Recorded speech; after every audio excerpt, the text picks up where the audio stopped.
The morning sun cast long shadows across the dusty main street of Copper Ridge as Sheriff Samuel Porter stepped out of his office, the familiar weight of his Colt .45 pressing against his hip.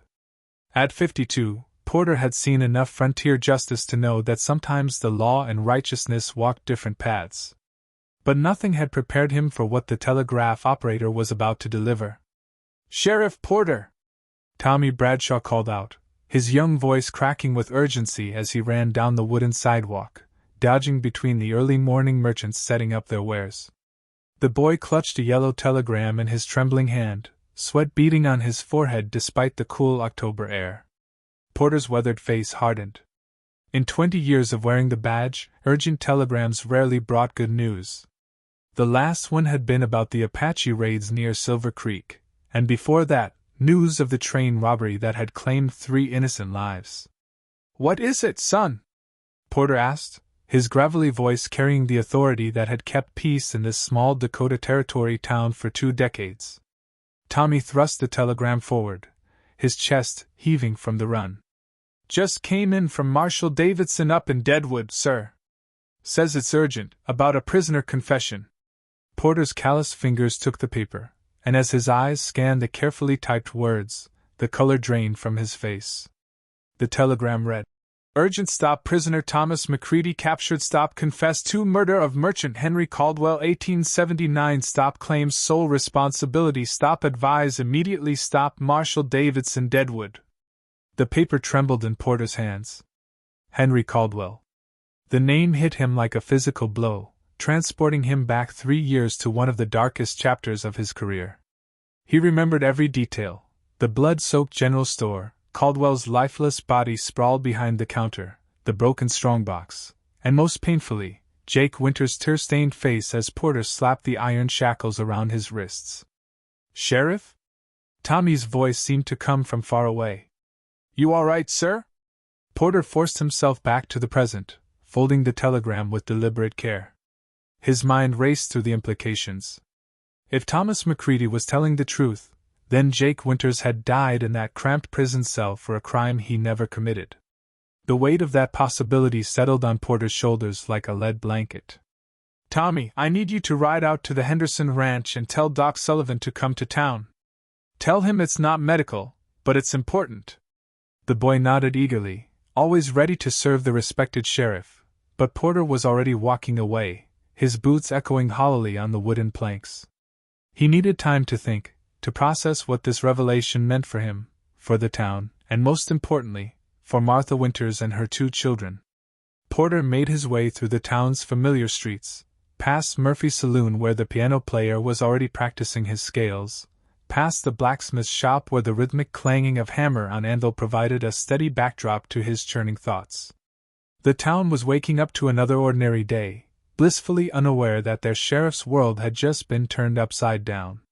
He found himself standing before the white-painted fence of the small house on Elm Street, where Martha Winters lived with her son Daniel and daughter Sarah. The house looked smaller than he remembered, more weathered. The small garden that Jake had once tended with such care was now overgrown with weeds, and the front porch sagged slightly where a board had come loose. Through the window, he could see Martha moving about the kitchen, preparing breakfast for her children before they headed off to the schoolhouse. She looked older than her 34 years, her auburn hair now streaked with premature gray, her once bright eyes dulled by years of hardship and social ostracism. Porter remembered the day Jake died in his cell. Martha had come to collect his few belongings, her face a mask of controlled grief and barely contained rage.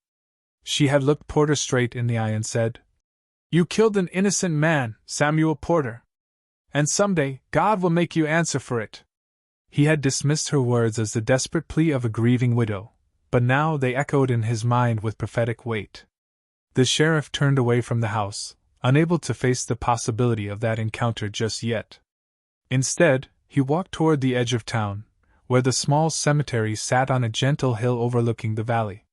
Boot Hill, the locals called it, though most of the graves belonged to settlers and townspeople who had died of natural causes rather than violence.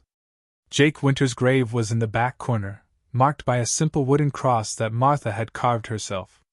Someone had placed fresh wildflowers there recently, their bright colors a stark contrast against the weathered wood.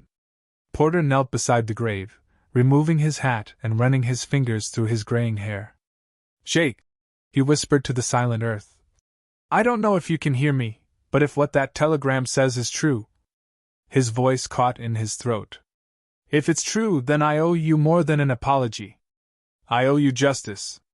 The wind picked up, rustling through the dried grass and carrying the distant sound of children's laughter from the schoolyard. Somewhere in that sound was Daniel Winters, now 13 and working after school at the livery stable to help support his family.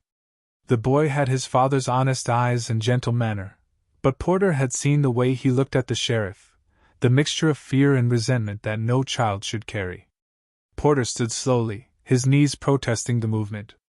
At 52, he felt every one of his years, every hard decision, every sleepless night spent wondering if he had done the right thing.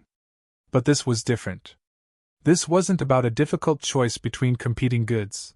This was about confronting the possibility that he had fundamentally failed in his duty to serve justice. As he walked back toward town, Porter's mind began to formulate a plan. First, he needed to verify McCready's confession, to ensure this wasn't some desperate attempt to avoid the gallows by confessing to an old crime. Then, if the confession proved credible, he would have to decide how to handle the most difficult task of his career: telling a community that had already moved past Jake Winters' death that they had been wrong, that an innocent man had died because of their collective rush to judgment. The main street was busier now, with wagons bringing in supplies from the outlying ranches and farmers setting up for the weekly market. Porter nodded to the familiar faces, but his usual easy smile was absent. Mrs. Patterson from the dry goods store waved cheerfully, and old Pete the barber called out a greeting, but Porter's responses were mechanical, distracted. He paused outside the telegraph office, steeling himself for what he had to do. Inside, he would send a return message to Marshal Davidson, requesting detailed information about McCready's confession, any corroborating evidence, and the circumstances of his capture. But more than that, he would be taking the first step down a path that would either restore his faith in justice or destroy everything he had built in this small town. The wooden door creaked as he pushed it open, and the telegraph operator looked up expectantly. Porter cleared his throat, trying to find the right words for a message that would change everything. "I need to send a telegram to Marshal Davidson in Deadwood," he said, his voice steady despite the turmoil in his chest. "Tell him Sheriff Porter requests full details of McCready confession regarding Caldwell murder. Need all available evidence and witness statements. Will await further instruction."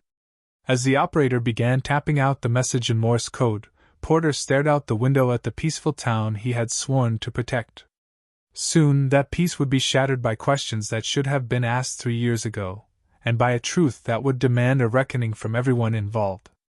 The metallic tapping of the telegraph key seemed to echo the beating of his heart, each dot and dash carrying his message across the vast territory toward an answer that would determine whether Samuel Porter was a man of justice or simply another fallible human who had let fear and pressure override careful investigation. Outside, the sun climbed higher in the Dakota sky, and Copper Ridge continued its daily routine, unaware that their sheriff had just set in motion events that would force the entire community to confront the difference between legal closure and true justice. The ghost of Jake Winters seemed to hover at the edge of Porter's vision, waiting patiently for the truth that had been 3 years in coming. 3 days passed before Marshal Davidson's detailed response arrived, and during those 72 hours, Sheriff Porter felt as though he was walking through his own town as a stranger. Every familiar face on the street carried a different weight now. Every routine interaction felt shadowed by the possibility that he had failed them all in the most fundamental way possible. The second telegram was longer, more detailed, and infinitely more damning. Thomas McCready, a drifter and known cattle rustler, had been captured after a botched bank robbery in Deadwood. Facing the gallows for multiple charges, he had unexpectedly begun confessing to old crimes, apparently seeking some form of spiritual redemption before his execution. Among his confessions was the murder of Henry Caldwell in Copper Ridge, described in such precise detail that Marshal Davidson himself had traveled to verify the claims. McCready knew things that had never been made public. He knew that Caldwell kept a second strongbox hidden beneath a loose floorboard behind the counter. He knew that the merchant had a distinctive scar on his left palm from a childhood accident. Most damning of all, he knew that Caldwell had been struck twice with a heavy object before being shot, details that Porter had deliberately kept from the newspapers to avoid copycat crimes and false confessions. Porter read the telegram 3 times before folding it carefully and placing it in his desk drawer next to his badge. The weight of the evidence was undeniable, but accepting it meant accepting that his investigation 3 years ago had been fatally flawed, that his certainty about Jake Winter's guilt had been nothing more than dangerous assumption built on circumstantial evidence and community pressure. The door to his office creaked open, and Doc Sullivan stepped inside, his medical bag in one hand and a concerned expression creasing his weathered features. At 65, Sullivan had seen enough of life's tragedies to recognize when a man was carrying a burden that threatened to crush him. "You sent for me 3 days ago, Samuel, but every time I've tried to see you, that deputy of yours says you're unavailable. What's eating at you?" Porter looked up at his old friend, a man who had delivered both of Jake Winter's children and later pronounced Jake dead in his cell from what appeared to be a weak heart, though Porter had always suspected it was simply the breaking of a spirit that could no longer bear the weight of false accusation and imprisonment. "Doc, I need to ask you something, and I need you to be completely honest with me. When Jake died in that cell, what did you really think killed him?" Sullivan set down his bag and studied Porter's face carefully. "Officially, his heart gave out. But Samuel, that man died of despair. I've seen it before. When a person loses all hope, sometimes the body just decides to quit fighting. And you believed he was innocent." It wasn't a question, and Sullivan didn't treat it as one. He pulled up a chair and sat down heavily, his joints protesting the movement. "I've known you for 15 years, Samuel Porter, and you're a good man. But that investigation was rushed, and you know it. The whole town wanted someone to pay for Henry's death, and Jake was convenient. A drifter who'd only been in town for 6 months, no family connections, no political influence." Porter's hands clenched into fists on his desk. "He wasn't a drifter, document. He'd married Martha, bought that little house, was talking about starting a small farm outside town. He was building a life here. I know that, and you know that, but when Henry turned up dead, suddenly Jake became a drifter again in everyone's mind. People have a way of rewriting history to fit their needs." The sheriff reached into his desk drawer and withdrew the telegram, sliding it across to Sullivan. As the doctor read, his face grew pale, and when he finished, he looked up with eyes full of sorrow and understanding. "Sweet Jesus, Samuel! What are you going to do?" Before Porter could answer, the office door burst open and Martha Winters stepped inside, her face flushed from the cold October air and something else, something fierce and determined. Behind her stood her son Daniel, now 13 and tall for his age, with his father's gentle eyes but a hardness around them that spoke of too much lost experience too young. "Sheriff Porter," Martha said, her voice steady but carrying an undercurrent of barely controlled emotion. "I heard Tommy Bradshaw talking to his father about urgent telegrams from Deadwood. I heard my husband's name mentioned." Porter felt his mouth go dry. He had planned to approach Martha privately, to find the right words to explain the inexplicable, but fate had apparently decided that this confrontation would happen on its own terms. "Martha, perhaps you should sit down." "I've been sitting down for 3 years, Sheriff. I've been sitting quietly while this town treated my children like pariahs, while we scraped by on Charity and Daniel's work at the livery stable, while everyone whispered about the murderer's family. I think I'll stand." Doc Sullivan rose from his chair and offered it to her, but Martha shook her head. Daniel stepped closer to his mother, a protective gesture that broke Porter's heart. This boy had been forced to become the man of the house at age 10, working to support his family while carrying the burden of his father's alleged crimes. Porter took a deep breath and made a decision that would change everything. "Martha, I received information that suggests Jake may have been innocent of Henry Caldwell's murder." The words hung in the air like smoke from a gunshot. Martha's face went through a series of emotions: surprise, hope, and then a rage so pure and focused that Porter instinctively reached for his weapon before catching himself. "May have been innocent?" she repeated, her voice rising. "May have been? Sheriff, my husband told you he was innocent every day from his arrest until the day he died in that cell. He begged you to investigate further, to look for other suspects, to consider that maybe your first instinct was wrong. And you told him that the evidence was overwhelming." Daniel placed a protective hand on his mother's arm, but his young eyes never left Porter's face. "What kind of information?" the boy asked, his voice carrying a maturity that childhood should never have to bear. Porter slid the telegraph message across his desk, watching as Martha read it with shaking hands.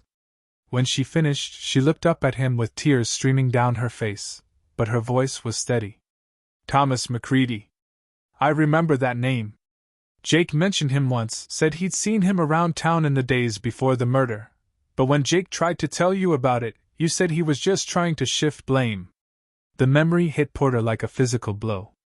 He did remember Jake mentioning other suspicious characters, but by that point, Porter had been so convinced of Jake's guilt that he had dismissed any alternative theories as desperate deflection. The pressure from the town council, the demands for quick justice, his own confidence in his investigative abilities had all combined to create a dangerous tunnel vision. "Martha," Porter said quietly, "if this confession proves credible, then I failed your family in the most fundamental way possible. I failed Jake, I failed you, and I failed this community." "You failed to do your job," she replied, her words cutting deeper than any physical wound. "But more than that, you failed to listen when an innocent man was begging you to hear him." Doc Sullivan cleared his throat gently. "The question now is what we do with this information. Samuel, you could quietly verify the confession and let it rest there. McCready will hang for his other crimes, justice will be served in its way, and the town can continue as it has." "No." The word came from Daniel, spoken with such quiet force that all three adults turned to look at him. "That's not justice. That's just convenience." Martha looked at her son with a mixture of pride and pain. This boy had grown up too fast, had been forced to understand concepts of justice and injustice that most adults struggled with. Porter stood slowly, feeling every one of his 52 years in his aching joints. He walked to his window and looked out at the main street of Copper Ridge, watching the daily life of a community that had no idea their foundations were about to be shaken. "There's something else," he said without turning around. "Something I've never told anyone. The night before Jake died, he sent word that he wanted to see me. When I got to his cell, he was lying on that thin mattress, looking like he'd aged 10 years in the month since his arrest." Porter's voice grew quiet as he remembered that final conversation. "He looked at me and said, 'Sheriff, I know you think you're doing the right thing, but innocent blood cries out from the ground. Someday, the truth will come looking for you, and when it does, I hope you have the courage to face it.'" Martha's breath caught in her throat. Those were words that sounded exactly like something Jake would say, mixing his simple faith with his inherent belief in ultimate justice. "I told him he should focus on making peace with God instead of trying to convince me of his innocence. Those were the last words I ever spoke to your husband, Martha. I dismissed him, walked away, and 6 hours later he was dead." The office fell silent except for the ticking of the wall clock and the distant sounds of life continuing outside. Finally Martha spoke, her voice softer now but no less determined. "So what happens now, Sheriff? Do you arrest a dead man to clear your conscience?" Porter turned back to face them, and they could see that he had aged years in the span of their conversation. "I don't know if I can clear my conscience, Martha. But I can try to clear Jake's name. I can make sure this town knows the truth, no matter what it costs me." "And what about us?" Daniel asked. "What about the 3 years we've lived as outcasts? What about the jobs my mother couldn't get because she was the murderer's wife? What about my sister crying herself to sleep because the other children call her father a killer?" These were questions without easy answers, debts that could never be fully repaid. Porter had no words of comfort to offer, no way to restore the years of hardship and social isolation that his mistake had caused. Doc Sullivan stood slowly, his old bones creaking. Samuel, if you're going to do this, you need to do it right. A public acknowledgement, a formal exoneration, and probably a resignation. Porter nodded slowly. He had already reached the same conclusion during his sleepless nights since receiving the first telegram. I know, document. But first, I need to make sure McCready's confession is genuine. I need to travel to Deadwood, interview him myself, verify every detail. And if it all checks out? Martha asked. Then I come back here and tell this town that they helped condemn an innocent man. I tell them that their sheriff failed them, failed justice, and failed the memory of Jake Winters. Martha studied his face for a long moment, searching for something. Finally, she seemed to find it. Sheriff, my husband always said that a man's true character shows not in his successes, but in how he handles his failures. If you do this, if you really clear his name publicly, then maybe some good can come from all this pain. As Martha and Daniel prepared to leave, the boy turned back one more time. Sheriff Porter, when you go to my father's grave to tell him the truth, I want to be there. He deserves to hear it from both of us. After they left, Porter sat alone in his office as the afternoon shadows grew longer. Tomorrow, he would begin the journey to Deadwood, carrying with him the hope of redemption and the certainty that his career as a lawman was over. But for the first time in 3 years, he felt like he might be able to look at himself in the mirror without feeling the weight of Jake Winters' innocent blood on his hands. The ghost of Jake Winters no longer seemed to hover at the edge of his vision. Instead, Porter felt a different presence, one that whispered of justice delayed but not denied, of truth that could no longer be buried along with its victims. Tomorrow would bring the beginning of the end of his life as sheriff of Copper Ridge, but it would also bring the chance to finally arrest the right man for Henry Caldwell's murder, even if that man was already beyond the reach of earthly justice.